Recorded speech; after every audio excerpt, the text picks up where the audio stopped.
starting off with the Kansas City Chiefs, had a very successful season last year. Last year's record was 14-12. 2?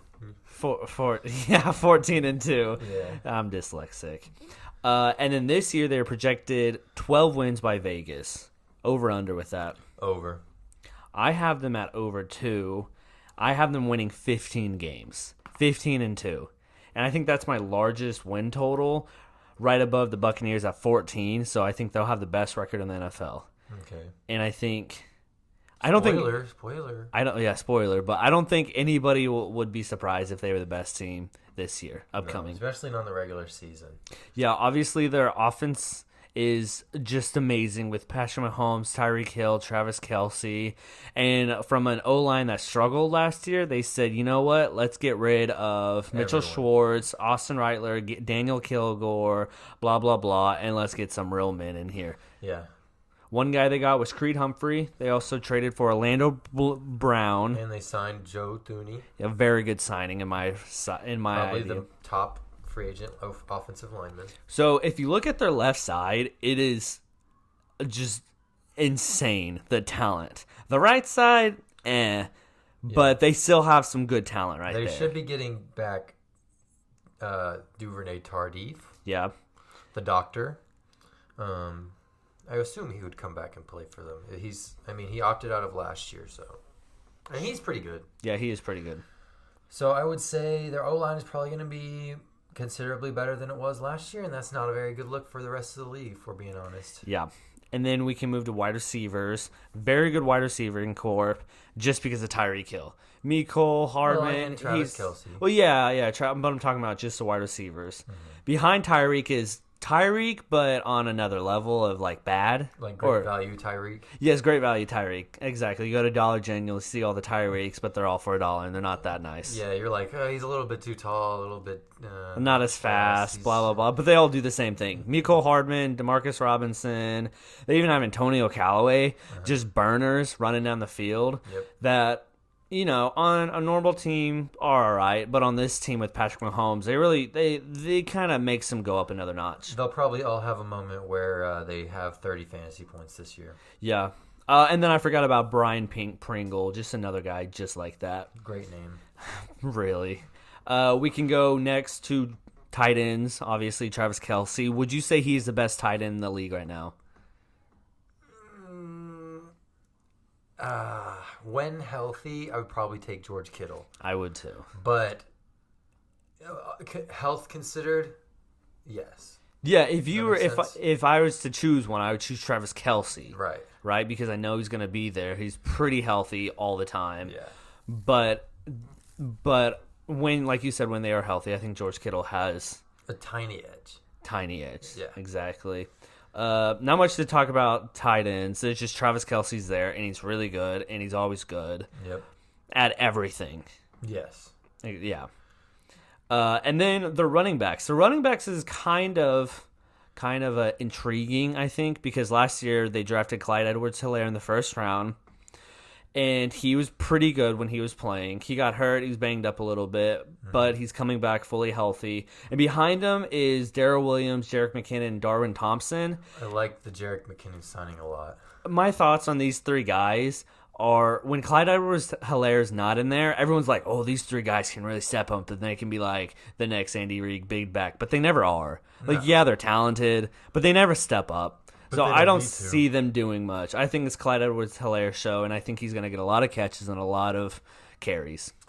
I would still say look out for... I think, honestly, you're probably right. Yeah. I think Jerick McKinnon's pretty good, but, he's probably not going to be mind-blowing and anything like that. Yeah. Would you say this is the best offense in the NFL right now? Yes. I would too. When you consider their coach and everything, yes. Yeah, I think right up with them is probably the Cowboys, the Packers, and then maybe the Bucks. Yeah, probably the Bucks. Tom Brady kind of puts their ceiling lower than some of these other guys, but the Bucks still have a really good offense. I mean, a lot of it is it's very top heavy, obviously, with Mahomes, Kelce, and Tyreek, but. Those three guys are enough. enough. When that's at your top, I mean, the rest of the offense doesn't need to be very heavy. Yeah, exactly. No, I agree with you 100%. So, Do you want to talk anything about this offense?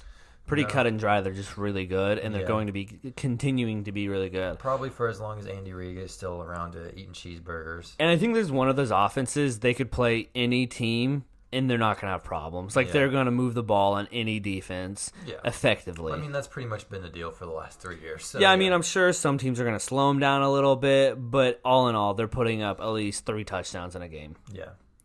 Let's move to their defense, which their defense has been up and down, right?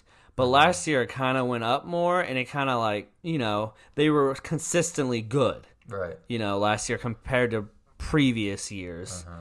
I really like this defense this year coming into the season. I think their defense is coached up really, really well by Spags. Yeah. He does a lot with a bunch of guys that you wouldn't necessarily say jump off the page at you. But like you said, last year they played really well, especially towards the end of the year and in the playoffs. And I don't see any reason why they couldn't do that. Now, they're not like a top-end defense just because they don't necessarily have the personnel. But they're definitely not holding this team back too much. Yeah. I really like their defensive line with Chris Jones and Frank Clark. I think they're good pass rushers and just overall high-quality defensive ends.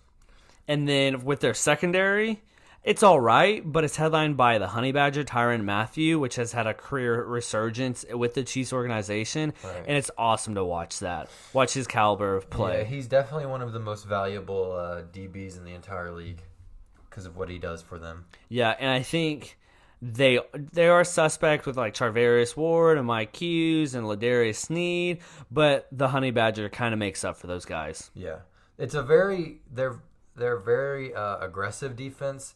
They like to gamble a lot. I think a part of that is obviously because they know how good their offense is. Yeah.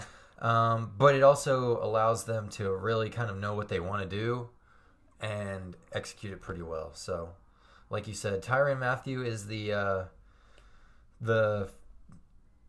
mental leader for them, and they all kind of just follow his lead in that respect. Yeah, and they play with a lot of passion, which is fun to watch. Yep. And then their first round pick was Nick Bolton, right? With the 31st pick. He was a second round pick, I'm pretty sure. Oh, okay. Who was their first? Did they have a first round pick? I don't think so. No, they traded it for. Yeah, that makes sense. Orlando. But Nick Bolton was their highest pick. That's Right.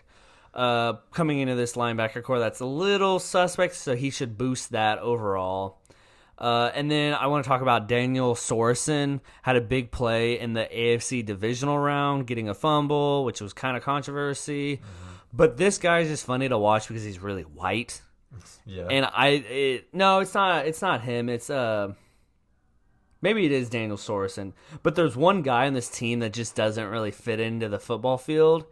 But it's like I don't know exactly how to say, but when you watch him, you're like, that guy kind of looks funny out there. Yeah, I agree.